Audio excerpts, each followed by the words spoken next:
2019 оны эхний 4 сарын байдлаар улсын хэмжээнд 71272 гомдол мэдээлэл бүртгэгдснээс гэмтэргийн шинжтэй 23914 буюу 33.6%, 47358 буюу 66.4% нь зөрчлийн шинжтэй байна. 2019 оны эхний 4 сард нийт 12932 гэмтэрэг бүртгэгдсэн. Өмнөх оны мөн үетэй харьцуулахад 1700 хэрэгээр буюу 11.6%-аар буурсан. Нийт бүртгэгдсэн хэргийн 8773 буюу 67.8% нь Улаанбаатар хотод бүртгэгдэж, өмнөх оны мөн үеэс 18.9% буурсан. 4117 буюу 31.9% нь орон нутагт бүртгэгдэж, 8.5% өссөн.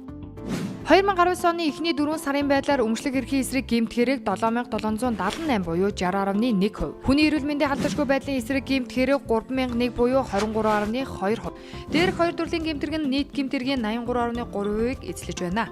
Энэ оны эхний 4 сард статистик мэдээгээр манай улсад гэмт хэрэг илрүүлэлт 25% байгаа бөгөөд энэ нь өнгөрсөн оны мөн үеэс 6%-аар өссөн үзүүлэлт юм. Гэмт хэргийн илрүүлэлт инхүү өсгөд цагдаагийн байгууллагаас зохион байгуулсан илрүүлэлт шийдвэрлэлтийг эрчимжүүлээ. Сар шин, бодис, автомашин, нэг хором зэрэг нэгдсэн болон хэсэгжилсэн арга хэмжээ, ард иргэдийн дэмжлэг туслалцаа хамтын ажиллагаа нөлөөлсөн гэж үзэж байна. Гэмтэргийн улмаас иргэн хуулийн этгээдэд учруулсан 13.3 тэрбум төгрөгийн хохирлыг нөхөн төлүүлсэн нь өмнөх оны мөн үеэс 25.8%-аар өсч, гэмтэргийн улмаас гэмтсэн хүн 2.9%-аар буурсан байна. Цагдаагийн ерөнхий газар.